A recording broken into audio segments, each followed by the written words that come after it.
All right, here we got the concept car Nissan IDx. IDx, the Nissan IDx. And Gio, how do you pronounce your last name? Arroba. Arroba, Gio Arroba. What was your involvement with this project? Well, basically, this car was started to work on a long time ago in preparation for the Tokyo Motor Show last year. But also, even before that, there's a long kind of exploratory project behind it. We had the design team from San Diego, from Europe and London, and from Japan all contributed. Basically, they kind of reached out through this younger millennials group.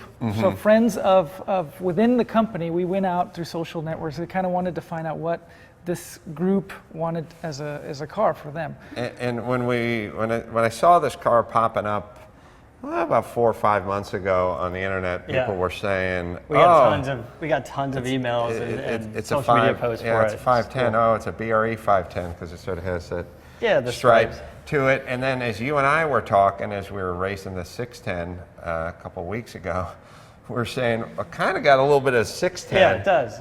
to it, and maybe even a 710 to it. It's not quite. How much of that did you guys put in symmetrical, as part of the design elements? Did you guys look a lot at the 510, the 610? Yeah, we looked back at our history, of course. And also, there's a long range of history of cars in Japan, like the Laurel and the SSS, these kinds of cars that we added cues to. But basically, it was all about this back to basics, pure front engine, rear wheel drive, kind of 3-box car, sporty, functional. But then we wanted to add, the heritage to it, because it was a celebration of 80 years of Nissan. So, I mean, a lot of these elements, we're looking towards the future, but there's a connection and celebration and tribute to the past. And what is the likelihood of something like this going into production? I think we got, 50-50, I'm hoping, or 70. You'd make a horrible heart surgeon. A minute ago, he's like, God, I really, really hope they make this thing. And now he's like, it's a 50-50 Look, we really want to make it. The public really wants us to make it. It's a question of the bean counters, really. Right. You can ask honestly. You're the designer. The PR guys are off camera, so ignore their hand signals, whatever they're doing. There's a lot of people within the company that want to build this car. Let's just put it that way. Yeah. Right. And I like the way the car looks. It's kind of interesting, little things like it's flared out and has these styling cues like it's riveted on flares. Breaks up that fender a little bit, Yeah, I mean, these are hints taken from previous, racing heritage cars. Right. And another thing we wanted to add is, this kind of floating roof element that makes the car kind of feel a little bit more grounded, even though it is kind of this very 3-box shape. Right. And then the rear view mirrors, just like the cars in Japan. It's kind of an interesting touch. Well, it's kind of interesting in that, in America, the rear view would be, around here. And in Japan, in the older cars, it might be more about here. You sort of split the difference. Yeah. And it's kind of a nice look.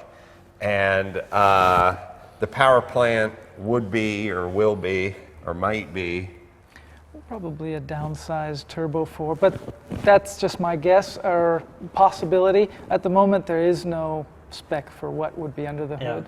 I mean, this is a show car, so what's under there isn't representative of what would be in there. Which is a shoebox. Obviously you get so excited about the concept cars because you guys get to, just cut some corners as far as what would be legal on the road. But I think you guys really kind of hit it out of the park with this car. And I know it's going to create a lot of talk and a lot of controversy as well.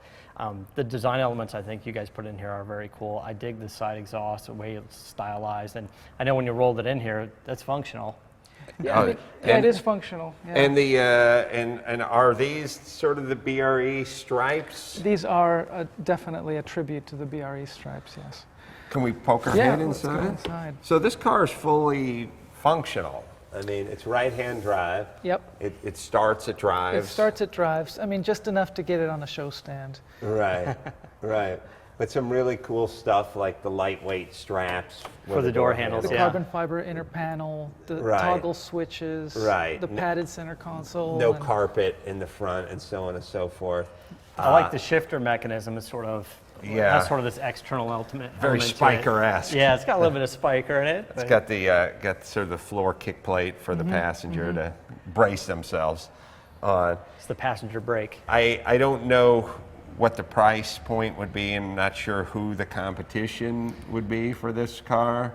Well, I mean, I think the reason what's so compelling for us to want to make a car like this is there really, I mean, other than maybe the Subaru and Toyota, sorry, what is it The called? Supra. Yeah. Toyota. Well, no, that's the Subaru S. Oh, the FRS. FRS. Yeah. Right. Sorry. And the I mean, maybe BRZ. that car BRZ, is right. as it would be a direct competitor, but even that car is compromised because I mean it's something a little bit more sleek. This is more functional, Right. and yet more kind of muscle car.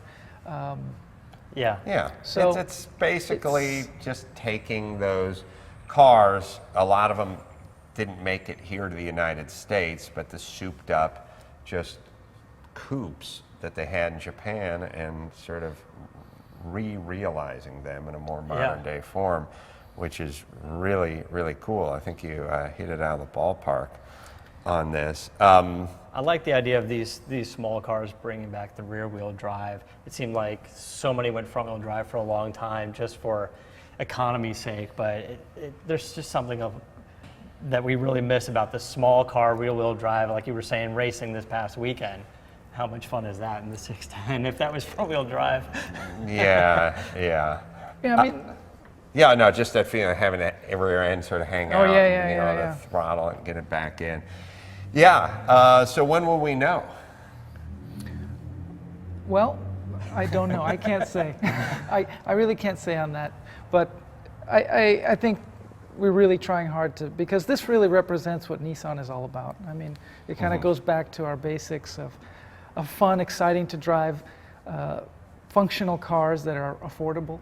So Right. that's the whole point of this, is to be able to have the room, the space, the functionality, but still, have that lightweight sports car enthusiasts And connection. you guys are out of San Diego? Yes. Do you have a website people can go to if they want to check out projects and things you're working on? We have a global Nissan design website. Mm-hmm. We don't have a San Diego one, but yeah, we have a global Nissan design website where we kind of show their current show cars and what kind of we're working on. All right. Well, what we're going to do is we're going to take a walk around this car with our cameras. I unfortunately got to go do Joe Rogan's podcast, but we will take our cameras and we'll go through every square inch of this car and show you all the really cool ins and outs. I'm excited to see it in person. Now, last time I saw it, it was at the Tokyo Auto Show, and people were just tweeting me pictures of it. It's cool to have it here in the warehouse. So thank you so much Nice for meeting you, yeah. bringing it, and to the Nissan team for bringing it out as well. And until next time, this is Adam Carolla saying, keep the air in the spare and the bag in the wheel.